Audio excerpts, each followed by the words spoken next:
ప్రస్తుతం మనతో దానికి మాట్లాడడానికి సో జాగృతికి సంబంధించినటువంటి కవిత గారి ఇష్యూ నడుస్తుంది రాష్ట్ర వ్యాప్తంగా కూడా.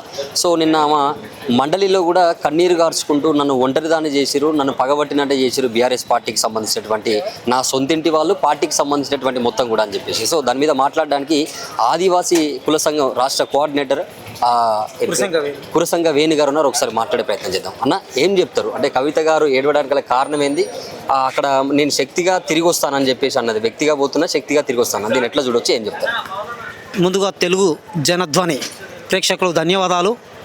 ఆకలితో అలమటించే ఆదివాసీల పక్షాన మొదటి అడుగు వేస్తూ అక్షరం అల్లాడుతున్న నా జాతి పక్షాన నిజాయితీగా నిలుస్తున్న సమస్యలను ఎలుగెత్తి చాటిన ఏకైక మహిళా నాయకురాలు కవితక్క. ఇది అక్షరాల సత్యం. ఎందుకంటే మా ఆకలి కష్టాలు అందరూ కనుతూర్పుగా మీదనే తుడిచారు తప్ప అంతర్గతంగా వెళ్ళి మా సమస్యలను, ఆకలి సమస్యలను అడిగిన నాయకుడు ఎవరన్నా ఉన్నాడా అంటే, అందులో ఆడబిడ్డ అనే వ్యక్తి ఎవరన్నా ఉన్నారా అంటే అది కవితక్క. జగతికి జాగృతిని నేర్పిన కవితక్క ఇవాళ బతుకమ్మ అనేది ఆదివాసీలు ఆడవరన్నా ఆడకున్నా సరే ఆకలితో ఇవాళ బతుకమ్మ ఆడడానికి కవితక్క మీద ఉన్న మమకారంతో మా ఆదివాసీలు బతుకమ్మలు ఆడుతుర్రు. అంటే ఎంత బతుకుని నిచ్చిన అమ్మగా నేర్పిన కవితక్క మా సమస్యల్ని పరిష్కరిస్తుందన్న అపారమైన నమ్మకం ఆదివాసీలో ఇమిడిపోయింది. ఆదివాసీలే కాదు, ఒక మాట అంటాడు ఒకడు, రైతు ఎడిచిన రాజ్యం, ఎద్దెడిచిన వ్యవసాయం ఎప్పటికీ బాగుపడదు అన్నట్టు. ఆడబిడ్డ కన్నీరు పెట్టుకున్న ఆ ప్రజా మండలి, అసెంబ్లీ మండలి, ఆ మండలి కూడా రేపు మన్నుతో సమానం అయిపోతుంది. అక్కను ఆడబిడ్డను గోసపెట్టుకున్న ఏ ఒక్కడు కూడా ప్రపంచంలో ఎదిగినట్టు లేదు. వీరనారి ఆమె వాళ్ళ సమ్మక్క సారక్క ఆదివాసీ గద్దెల సాక్షి చెప్తున్నా ఆమె రేపు ఏది స్థాపించిన దాని ఆదివాసీ జనం అక్షరాల నిలిచి మా గలం ఎప్పుడు ఆమె పక్షాన నిలిచి ఉంటుంది. ఎందుకంటే పోరాటం మా తరపున పోరాటం చేసే వ్యక్తులు మాకు కావాలి. అది మహాశక్తి రూపంలో కవితకు వస్తుంటే ఆహ్వానిస్తుంటాం. జాగృతి జనం బాట అని చెప్పేసి కార్యక్రమం తీసుకొని ఆమె ఆదివాసీ ప్రాంతాలలో కూడా ఆమె జనం బాట అనే ప్రోగ్రాం చేసింది. సో ఆమెకు ఎంత ఆదరణ లభించింది? మీ ఆదివాసీలకు సంబంధించినటువంటి మొత్తం కూడా ఎట్లా జాగృతమైనారు, ఆమె ఎమ్మట ఎట్లా వస్తున్నారు? నిజంగానే పార్టీ పెడితే ఆదివాసులు కూడా సపోర్ట్ చేసి ముందుకు తీసుకెళ్ళి ఎమ్మెల్యేలుగా వచ్చే అవకాశం ఉందా?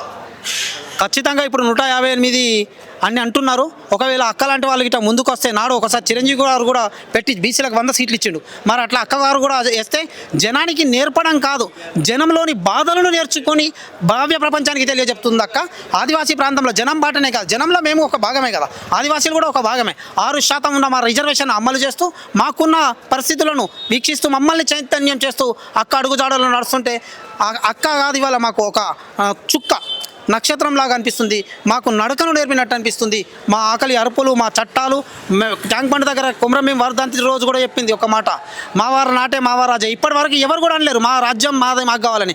6వ షెడ్యూల్ అమలు పరచడానికి అక్క ఇస్తున్న అడుగులో అడిగేస్తామని ఆదివాసీల మొత్తం మమేకమై సాగుతాం. పార్టీ పెట్టొచ్చు, పార్టీ పెట్టినా మా పార్టీ అవుతుంది, మా ఆత్మీయ పార్టీ అవుతుంది.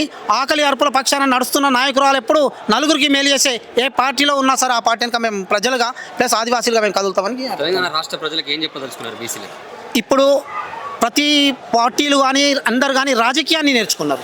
రాజకీయాన్ని నేర్చుకొని అప్పటి మందం మనుగడ నింపుకోవడానికి ప్రయత్నిస్తున్నారు. పత్రికల్లోనే తప్ప హక్కులు, రాజ్యాంగంలో ఉన్న హక్కులు బయట ప్రజల్లో అమలు కావడం లేదు. కనుక కొత్త నాయకులు వచ్చినట్లయితే ఖచ్చితంగా అమలవుతాయనే ఒక నమ్మకం మనకుంది. మనం కూడా కొత్తదనాన్ని ఆస్వాదించాలి. ఎంతకాలం ఎవరో వస్తారు ఏదో చేస్తారని ఎదురు చూసి మోసపోకుమా అన్న సామెత నిజం పట్ల మన చట్టాలను అవగాహన కలిగి మనకు సంపూర్ణంగా అమలు పరుస్తున్న వాళ్ళ వెంబడి నడుద్దామని మా ఆదివాసీ జనానికి, యావత్ సమాజానికి రేపు అక్క పార్టీ గిట్ట పెడితే దాంట్లో ప్రథమ జెండా మోయడానికి మేము సంసిద్ధమని వెళ్ళిపుస్తున్నాం. Thank you.